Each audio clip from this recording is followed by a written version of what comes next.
বাড়িতে দই বসালে দই বসে না। আজকের ভিডিওটা দেখার পর তোমাদের সেই ধারণাটা একদম পাল্টে যাবে। আজ আমি একদম সঠিক পদ্ধতিতে আর সঠিক পরিমাপ সহ দই বসিয়ে দেখাবো।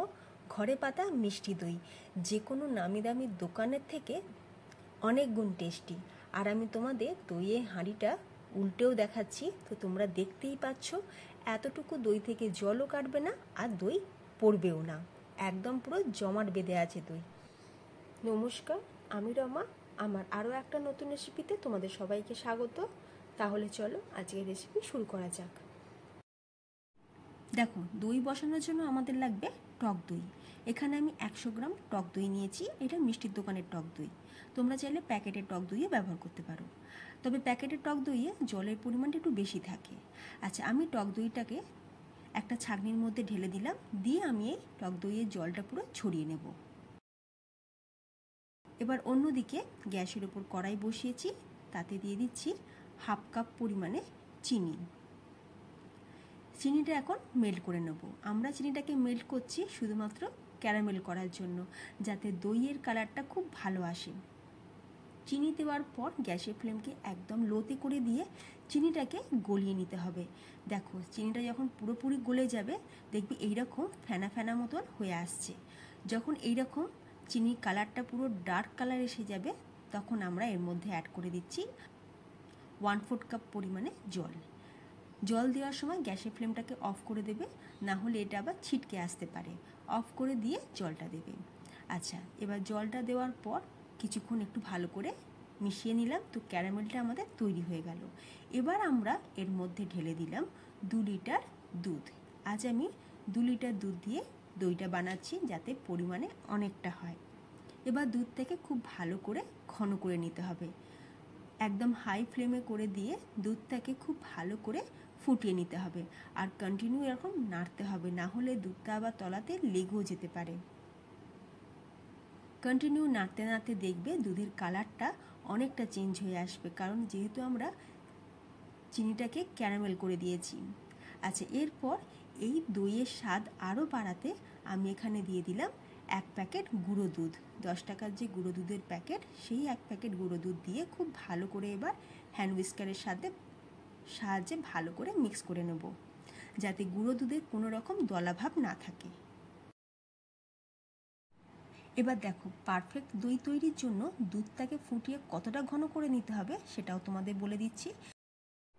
যদি তোমরা 1 লিটার দুধের দই বসাও, সেক্ষেত্রে দুধটাকে ফুটিয়ে 650 থেকে 700 মিলিতে আনতে হবে।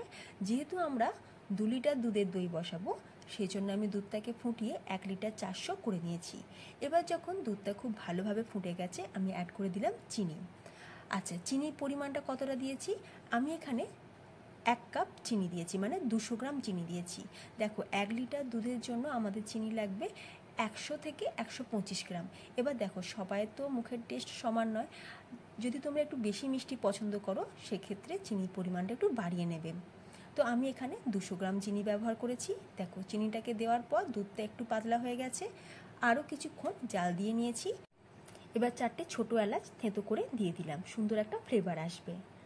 এলাচ দেওয়ার পর আরও 1 মিনিট ফুটিয়ে নিয়ে এবার আমি গ্যাসের ফ্লেমটাকে অফ করে দেবো, কারণ দই তৈরির জন্য দুধটা কিন্তু আমাদের একদম রেডি হয়ে গেছে। আর তোমরা ঘনত্ব দেখেই বুঝতে পারছো দুধটা ফুটে কতটা ঘন হয়েছে। এবার আমি গ্যাসের ফ্লেমটাকে অফ করে দিলাম।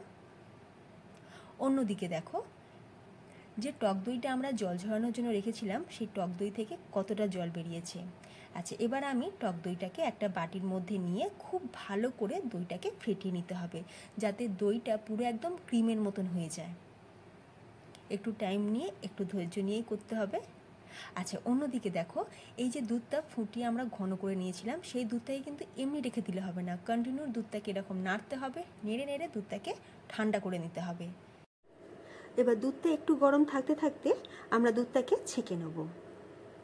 দুধের মধ্যে সর আছে, এছাড়াও আমরা এলাচ দিয়ে দুধটাকে ফুটিয়েছিলাম, তাই ছেঁকে নিলে কিন্তু দইটা খুব ভালো হবে। আর এই যে দেখো, দুধের টেক্সচারটা কতটা স্মুথ হয়েছে। এবার দুধটা ঠিক কতটা গরম থাকতে থাকতে টক দইটা মেশাতে হবে সেটাও দেখে নাও। একটা আঙুল দিয়ে রাখবে দুধের মধ্যে, আঙুল ঠিক যেরকম গরমটা সইতে পারবে সেই অনুযায়ী দুধের টেম্পারেচারটা রাখতে হবে। আমি একটা আঙুল দিয়ে দেখেছি, আমার আঙুলটা কিন্তু দুধের গরমটা সইতে পারছে। এবার কি করব, এবার টক দইয়ের মধ্যে আমরা 1 হাতা দুধ দিয়ে দিলাম, দিয়ে ভালো করে এবার মিক্স করে নিয়ে এই মিক্সারটাই ঢেলে দেবো দুধের মধ্যে, দিয়ে খুব ভালো করে মিশিয়ে নিতে হবে। একটু ধৈর্য নিয়ে কাজটা করতে হবে। খুব ভালো করে দুধের সাথে মিশিয়ে দিতে হবে। ব্যাস, এবার আমাদের কিন্তু দই বসানোর কাজ শুরু। এবার আর কিছুই না, এবার আমি এখানে নিয়ে নিয়েছি একটা মাটির হাঁড়ি। তোমরা চাইলে স্টিলের বাসনে হোক বা অ্যালুমিনিয়ামের বাসনে হোক, যে কোনো পাত্রেই দই বসাতে পারো। আমি মাটির হাঁড়ির মধ্যে বিভিন্ন রকম ধুলো ময়লা থাকে, তো আমি হাঁড়িটাকে ভালো করে পরিষ্কার করে ধুয়ে নিয়ে তারপর সেটাকে রোদে শুকিয়ে নিয়েছি। এবার যে টক দইটা আমরা তুলে রেখেছিলাম 1 চামচ, সেটাকে হাঁড়ির চারিদিকটা ভালো করে মাখিয়ে নিয়ে এবার আমরা দুধটাকে ঢেলে দিলাম, দিয়ে ওপর থেকে একটা পেপার চাপা দিয়ে দিলাম। একটু ট্যাপ ট্যাপ করে নিচ্ছি যাতে দইয়ের মধ্যে কোনো রকম এয়ার বাবলস না থাকে। এবার প্রেসার কুকারের মধ্যে আমরা এই হাঁড়িটাকে বসিয়ে দেব, দিয়ে এবার প্রেসার কুকারের মুখটাকে বন্ধ করে দিয়ে ওপর থেকে একটা মোটা কিছু চাপিয়ে দিয়েছি। পুরো রাত আমি এটাকে এইভাবেই রেখে দেব। আর এই যা গরম পড়েছে, দই জমতে টাইমও লাগবে না। হোল নাইট চাপা দিয়ে রেখে দেওয়ার পর আমি 1 ঘন্টা ফ্রিজে রেখে দিয়েছিলাম। ফ্রিজ থেকে বার করে তোমাদের দেখাচ্ছি। দেখো, আমি হাঁড়িটাকে উল্টে নিয়ে তোমাদের দেখাচ্ছি। দই পুরো জমে গেছে, জমে ক্ষীর হয়ে গেছে।